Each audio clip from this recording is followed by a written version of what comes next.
Hello बच्चों, मैं हूं हृदय एससीजी इंस्टीट्यूट से। आपका बहुत बहुत स्वागत है हमारे नए बैच में, रैंक होल्डर बैच में। मैं आपको बता दूं, इसमें हम लोग force and laws of motion cover कर रहे हैं और बाकी के हमने 3 चैप्टर कवर कर चुके हैं। तो अगर आपको उनकी वीडियो चाहिए तो आप जो है डिस्क्रिप्शन बॉक्स में लिंक देख सकते हैं। रैंक होल्डर बैच से प्लेलिस्ट बनी हुई है, वहां से आप जाके देख सकते हैं। तो ये जो वीडियो होने वाली है वो बेटा सेकंड पार्ट होने वाली है और force and laws of motion की। इसमें आज हम जो कवर करेंगे बेटा first and second and third law of motion cover करेंगे। इनर्शिया क्या होता है वो चीज कवर करने वाले हैं, जैसे कि आप थंबनेल में देख रहे होगे। मैं आपको बता दूं बेटा, थंबनेल में जो पिक्चर है वो मेरी ही है और मैं आपको यहाँ पर क्लीन शेप में दिखाई दे रहा हूँ। तो प्लीज माइंड मत करना, माइंड करने वाली बात नहीं है, मजाक मत बनाना, ठीक है। चलिए क्वालिटी पे फोकस करेंगे। तो यहाँ पर हम पढ़ने वाले हैं बेटा आज फर्स्ट लॉ ऑफ मोशन। ठीक है, तो फर्स्ट लॉ ऑफ मोशन क्या कहता है एक बार डेफिनेशन से भी समझ लेते हैं बेटा कि एन ऑब्जेक्ट क्या है बेटा। An object at rest remains at rest. मतलब क्या हुआ कि मान लो, लेट सपोज मान लो ये क्या है, एक फुटबॉल है। ठीक है बेटा, ये फुटबॉल जो है सरफेस पर जब तक रखी रहेगी जब तक इस पर एक्सटर्नल फोर्स नहीं लगाया जाएगा।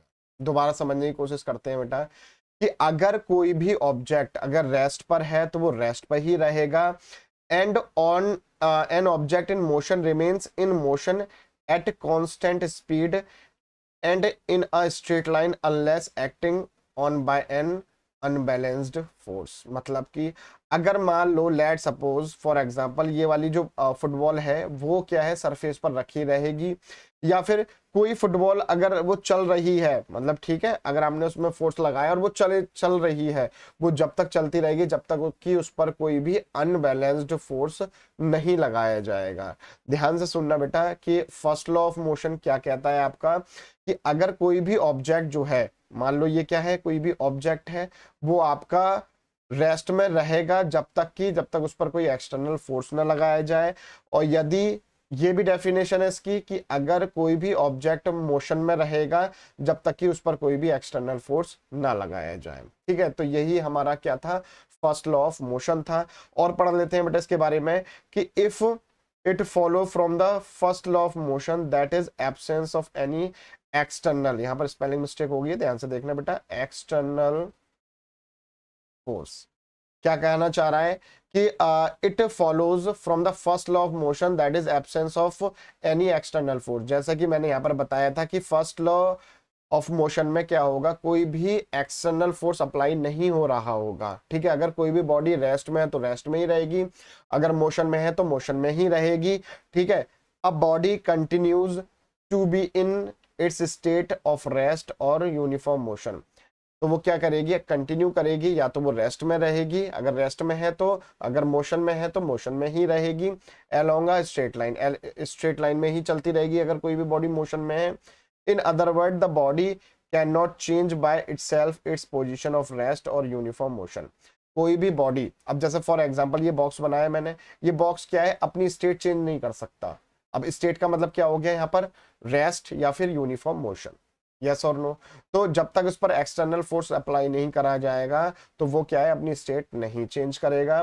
द इनेबिलिटी, ये एक तरह से इनेबिलिटी हो गई, the inability of body to change by itself its state. कहने का मतलब क्या है, ये एक तरह से क्या है बेटा, इनएबिलिटी है, किसी भी बॉडी की इनएबिलिटी जो कि अपनी क्या नाम है, स्टेट को चेंज नहीं कर पा रही है रेस्ट से मोशन में या मोशन से रेस्ट में। ठीक है, तो वो क्या कहलाई जाएगी बेटा, इनर्शिया कहलाया जाएगा। क्या कहलाया जाएगा बेटा, इनर्शिया कहलाया जाएगा। और न्यूटन का जो फर्स्ट लॉ होता है वही क्या होता है बेटा, लॉ ऑफ इनर्शिया होता है। मैं आपको बता दूं, इस पर इंपॉर्टेंट लगा लेना, क्यों, क्योंकि ये क्वेश्चन ना बहुत पूछा जाता है कि जो फर्स्ट लॉ ऑफ मोशन है वो लॉ ऑफ इनर्शिया क्यों कहलाया जाता है। तो एक बार डिटेल में पढ़ लेते हैं कि जो लॉ ऑफ मोशन है, फर्स्ट लॉ ऑफ मोशन है, वो क्या है बेटा, कि यदि कोई भी बॉडी या कोई भी ऑब्जेक्ट अगर आपका रेस्ट में है तो वो रेस्ट में रहेगा, अगर वो मोशन में है तो मोशन में रहेगा जब तक कि उस पर एक्सटर्नल फोर्स ना अप्लाई किया जाए। ठीक है, तो बहुत अच्छे से क्लियर हो गया हमें। नाउ थोड़ा सा कोर्स से बाहर चलते हैं। कुछ स्कूलों में ये चीज पूछ ली जाती है कि भाई इनर्शिया कितने टाइप के होते हैं, है ना। एनसीईआरटी में बहुत ज्यादा नहीं लिखा हुआ है इसके बारे में, लेकिन थोड़ा बहुत है, तो इसको हम डिटेल में पढ़ लेते हैं क्योंकि इस पर बेस्ड क्वेश्चन आ जाते हैं। ठीक है, तो टाइप ऑफ इनर्शिया 3 तरह के लिखे हुए हैं हमने कि inertia of rest, inertia of motion, inertia of direction. तो समझने की कोशिश करते हैं कि इनर्शिया ऑफ रेस्ट क्या होता है।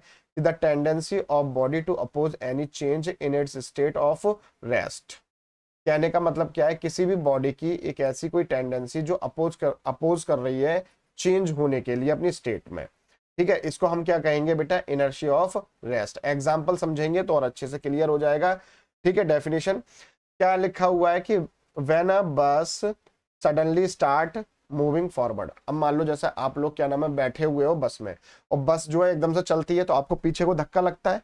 ठीक है, ये आपने ऑब्जर्व करा होगा। तो क्या होगा कि जब भी कोई भी बस जो है आगे की तरफ बढ़ती है तो passenger in the bus fall backward, वो क्या है पीछे की तरफ एकदम से हो जाते हैं।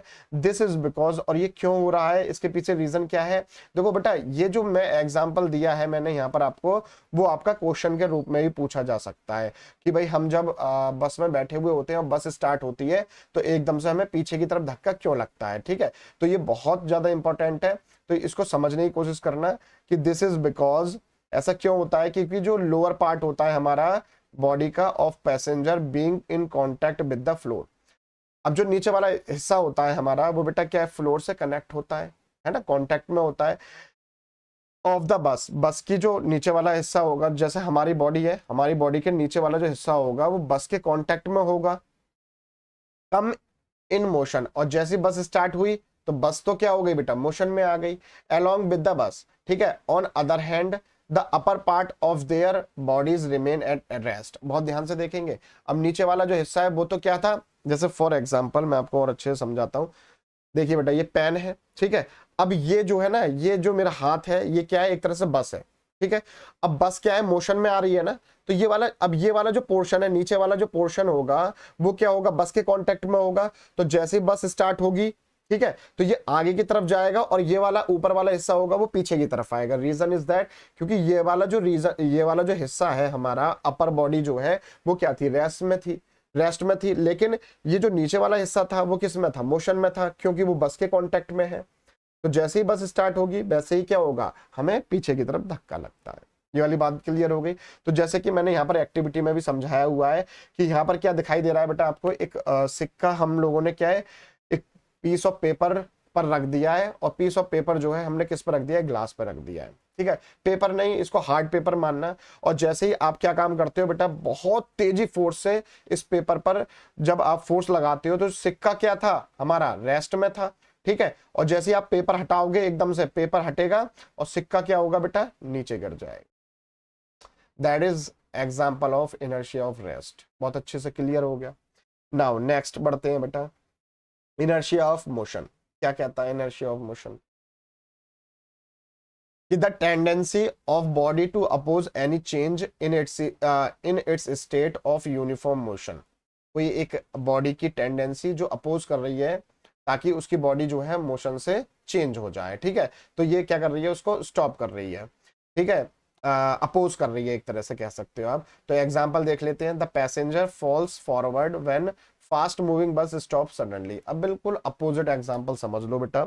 मान लो क्या है, ये चीज क्या है, मोशन में चल रही है। ठीक है, मोशन में मैं इसको इस तरह से भी दिखा सकता हूँ आपको। मान लो ये क्या है, पेन जो है वो क्या है, एक पैसेंजर है, और ये मेरा जो हाथ है वो क्या है बेटा, बस है। तो ये मोशन में है, और जैसे ही सडनली स्टॉप होगा, ठीक है, जैसे सडनली स्टॉप होगा तो ये वाली चीज तो मोशन में थी, और ये वाला हिस्सा क्या था, पूरा पूरा का पूरा मोशन में। अब ये तो एकदम से क्या हो जाएगा, रेस्ट में आ जाएगा, तो हमें आगे की तरफ धक्का लग जाता है। आप लोगों ने महसूस भी किया होगा कि जैसे बस में बैठे हुए हो आप लोग, ठीक है, और क्या है, बस चल रही है तो हमें एकदम से आगे की तरफ झटका लगता है।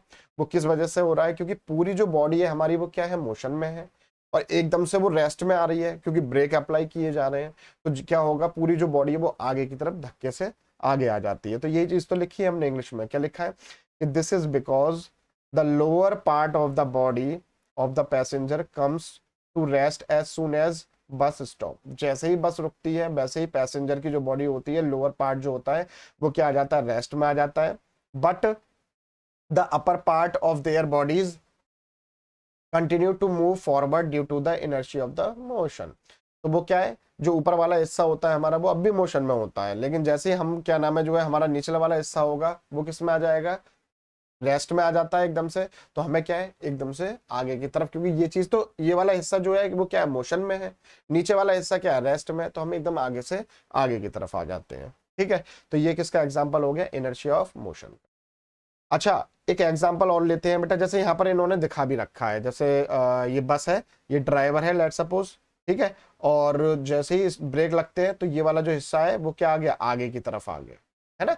ये वाला जो नीचे वाला हिस्सा होता है हमारा वो क्या हो गया, ये वाला जो हिस्सा होता है वो रेस्ट में हो जाता है क्योंकि ब्रेक लगे हुए हैं। तो ये इसके आप एग्जाम्पल से बहुत अच्छे से समझ सकते हो।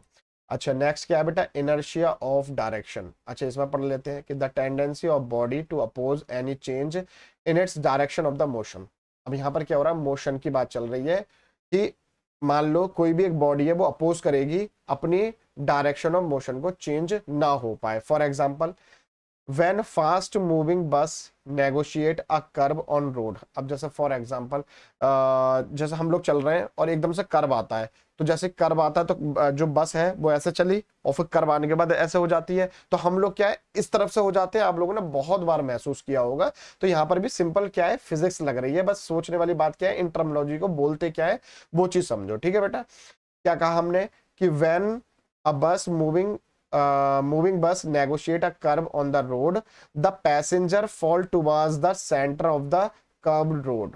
ठीक है, अब जैसा फॉर एग्जांपल जो सेंटर होगा हमारे बस का, ठीक है, हम उसकी तरफ गिरना शुरू कर जाते हैं। और ये किस वजह से होता है कि this is due to the tendency of passenger to continue move in a straight line. क्योंकि देखो फॉर एग्जांपल, देखो ये पैसेंजर है और ये बिल्कुल स्ट्रेट लाइन में चल रहा है।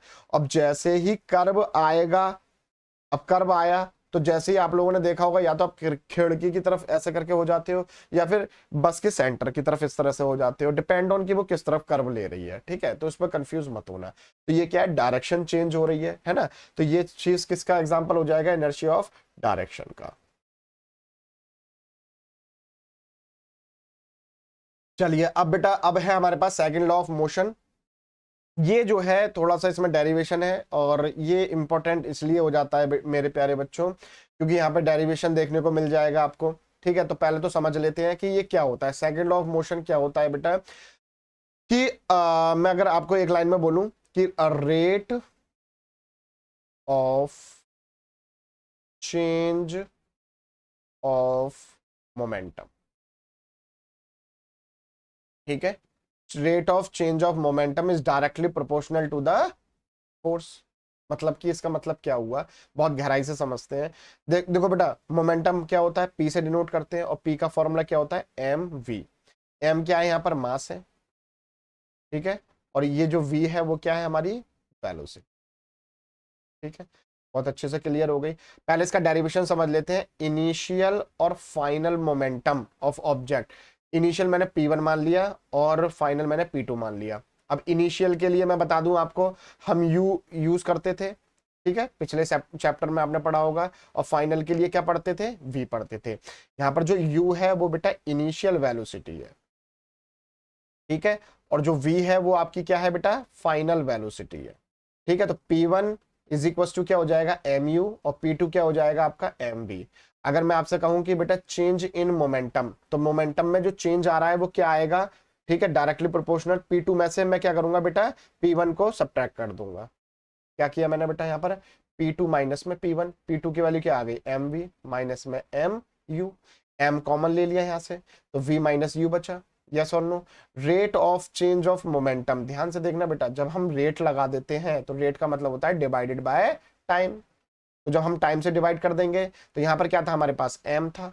यस और नो। और एज वी नो दैट बेटा, एक्सीलरेशन क्या होता है आपका, एक्सीलरेशन होता है rate of change of velocity with respect to time. मतलब कि v माइनस में u अपॉन में t इज इक्वल टू क्या होता है, a होता है। तो यहाँ पर v माइनस u अपॉन में t आ गया, तो इस पूरे की जगह आप क्या लिख सकते हो बेटा, a लिख सकते हो। ठीक है, तो यहाँ पर क्या आ गया था, m जो कि यहाँ पे चल ही रहा था, m इंटू में v माइनस यू बचा, और जब रेट निकाला तो हमने यहाँ पर t से मल्टीप्लाई कर दी, और जब t से मल्टीप्लाई कर दी तो v माइनस यू अपॉन में t किसके बराबर हो जाता है, a के बराबर हो जाता है। तो हमने क्या किया, जब डायरेक्टली प्रोपोर्शन का साइन हटाएंगे तो कोई ना कोई कांस्टेंट चाहिए होगा हमें, m की जगह m रहने दिया हमने, v माइनस यू अपॉन में t की जगह हमने क्या लिख दिया बेटा, a लिख दिया, क्योंकि वो एक्सीलरेशन के बराबर होता है। जिन बच्चों को समझ में नहीं आया मुझे एक बार बता देना, मैं फिर से अच्छे से इसको एक्सप्लेन कर दूंगा, ठीक है। तो थोड़ा सा इसके बारे में समझने की कोशिश करते हैं बेटा, ये एक्चुअल में क्या था।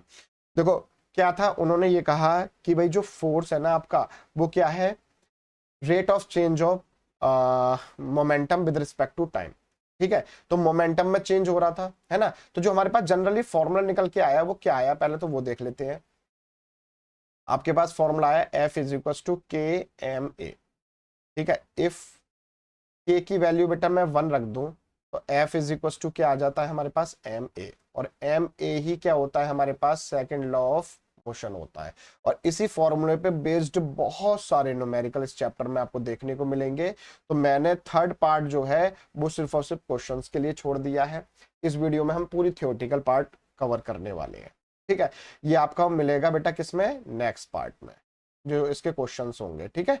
एनसीईआरटी के एग्जांपल भी होंगे, एक्स्ट्रा क्वेश्चन भी मैं कवर कराऊंगा। अब यहाँ पर देखो बेटा, F इज इक्वल टू क्या आया बेटा, एम ए आया। अच्छा यहाँ पर जो m था वो क्या था, मास था, और ये जो a था वो क्या था बेटा, एक्सीलरेशन था, शॉर्ट फॉर्म में लिख दिया मैंने, कंफ्यूज मत होना, ठीक है। एक्सीलरेशन की जो ऐसा यूनिट है मैंने पिछली वीडियो में भी बताई हुई है आपको, मीटर पर सेकंड स्क्वायर, ठीक है। क्यों, क्योंकि a का फॉर्मूला क्या होता था, v माइनस यू अपॉन में t, ठीक है। v में से u, अच्छा एक चीज और समझो, v क्या है यहाँ पर, इनिशियल फाइनल वेलोसिटी, और ये क्या है, इनिशियल वेलोसिटी। फाइनल में से इनिशियल जाएगी तो वेलोसिटी तो बचेगी, और वेलोसिटी की ऐसा यूनिट क्या होती है, मीटर पर सेकंड, ठीक है। और टाइम की क्या होती है, सेकंड है, ये भी अपॉन में, तो यहाँ पर क्या हो जाता है, स्क्वायर हो जाता है। तो एक्सीलरेशन की ऐसा यूनिट क्या आ जाती है, मीटर पर सेकंड स्क्वायर। अब मास किस में आता है, हमें पता है बच्चों, किस में आता है, केजी में आता है। तो फोर्स की जो ऐसा यूनिट होती है वो किस में आ जाएगी बेटा, केजी मीटर पर सेकंड स्क्वायर। लेकिन ये जो है बेटा इक्विवेलेंट होता है किसके, 1 न्यूटन के। शायद ये मैंने लास्ट वीडियो में भी बताया हुआ है, वहां से भी देख सकते हैं। तो 1 न्यूटन इज इक्वल टू क्या हो जाएगा आपका बेटा, केजी मीटर पर सेकंड स्क्वायर, ठीक है। तो ये चीज ध्यान से देख लेना, बहुत अच्छे से समझ लेना, ठीक है। वेलोसिटी है, वेलोसिटी की जो ऐसा यूनिट होगी वो क्या होगी, जनरली मीटर पर सेकंड होगी, हम सब जानते हैं, v की भी और u की भी, यस और नो, ठीक है। तो ये क्या था, बेसिक चीज थी इसकी, ठीक है। नेक्स्ट टॉपिक है आपका बेटा थर्ड लॉ ऑफ मोशन, ठीक है। तो थर्ड लॉ ऑफ मोशन को तो आप ये समझ सकते हो कि पहले डेफिनेशन पढ़ लेते हैं फिर समझाते हैं अच्छे से। Newton third law of motion states that for every action there is an equal and opposite reaction. मतलब कि अगर मान लो ये कोई दीवार है, अब इस दीवार पे आप घूसा मारते हो, ठीक है। मान लो आपने 10 न्यूटन का घूसा मारा इसमें, तो क्या होगा कि जो दीवार है ना वो भी आपको 10 न्यूटन की चोट पहुंचा रही होगी, समझे आप, ठीक है। तो क्या होगा कि अगर आप मार रहे हो तो उतना ही, जितने फोर्स से आप मार रहे हो किसी भी चीज को, उतने ही फोर्स से वो भी आपको मार रही है। फॉर एग्जाम्पल यहाँ पर हमने एग्जाम्पल लिए हुए हैं कि जैसे बंदूक है कोई भी, बंदूक से क्या है, गोली निकल रही है, ठीक है। तो एक्सिलरेटिंग फोर्स द बुलेट, ठीक है, बुलेट पर फोर्स लगा, और वो क्या है, जितने फोर्स से आगे की तरफ बढ़ रही है उतनी पीछे से ही झटका लगता है, ठीक है। और फॉर एग्जाम्पल कि first exert on the force on the jaw, इसने क्या है, एक ये बॉक्सर है, इसने इसके जॉ पर क्या करा, हमला किया, तो इसका जॉ भी क्या कर रहा होगा बेटा, इसके मुक्के पर क्या कर रहा होगा, उतना ही फोर्स लगा रहा होगा जितना कि उसने उसके जॉ पर लगाया, ठीक है। फॉर एग्जाम्पल अगर मान लो कि ये नाव है ना, नाव जो बोट है, बोट पे से अगर कोई बंदा उतरता है, ठीक है, तो क्या हो रहा होगा, जब ये पैर अपना इस पर फोर्स एक्सर्ट करेगा, क्योंकि कूदना है इसको तो, है ना, तो क्या होगा, ये फोर्स एक्सर्ट कर रहा होगा, उतना ही बोट इसके पैर पर फोर्स एक्सर्ट कर रही होगी, ठीक है। तो ये क्या होगा, इसके एग्जांपल हो गए न्यूटन के थर्ड लॉ के, ठीक है, कि थर्ड लॉ क्या कहता है, for every action there is a equal and opposite reaction. अब यहां पर चीजें समझने वाली ये है कि अगर आपने फोर्स इस तरफ लगाया है तो जो दूसरा लगाएगा वो अपोजिट डायरेक्शन में लगाएगा। लेकिन यहां पर जो मैग्नीट्यूड होगा, मैग्नीट्यूड का मतलब क्या हो गया दोस्तों, मैग्नीट्यूड का मतलब होता है बेटा, जब हम बात करते हैं वैल्यू, ठीक है, इसके मान मतलब वैल्यू, ठीक है, वैल्यू जितनी, अगर मान लो आपने 10 न्यूटन की वैल्यू लगाई है, उधर से भी 10 न्यूटन की वैल्यू लग रही होगी, लेकिन दोनों की डायरेक्शन अपोजिट होगी। आ रही है बात समझ में? तो मैग्नीट्यूड का मतलब क्या हो जाएगा बेटा, वैल्यू। जैसे फॉर एग्जांपल अब न्यूटन को आप किस में मेजर करोगे, सॉरी फोर्स को आप किस में मेजर करोगे, न्यूटन में ना। तो 10 न्यूटन का आपने 5 न्यूटन का, वो क्या हो गया, एक तरह से मैग्नीट्यूड हो गया, मतलब उसकी फोर्स की वैल्यू हो गई। आ रही है बात समझ में? तो जो फोर्स है हमारा, जितना फोर्स लगेगा उतना ही दूसरी बॉडी फोर्स लगा रही होगी, लेकिन अपोजिट डायरेक्शन में लगा रही होगी। ये इसका मेन कॉन्सेप्ट है आपका थर्ड लॉ का। ठीक है, तो ये जो है हमने तीनों रूल जो है बहुत अच्छे से कवर कर लिए इस वीडियो में। ठीक है, तो इस वीडियो को यहीं खत्म करते हैं। और अगर वीडियो अच्छी लगी हो बेटा तो वीडियो को लाइक करें, कमेंट करें और शेयर करें, और चैनल को सब्सक्राइब भी कर लें। मिलते हैं नेक्स्ट वीडियो में, उसमें हम क्वेश्चन कवर करेंगे। मिलते हैं नेक्स्ट वीडियो में, जब तक के लिए राधे राधे।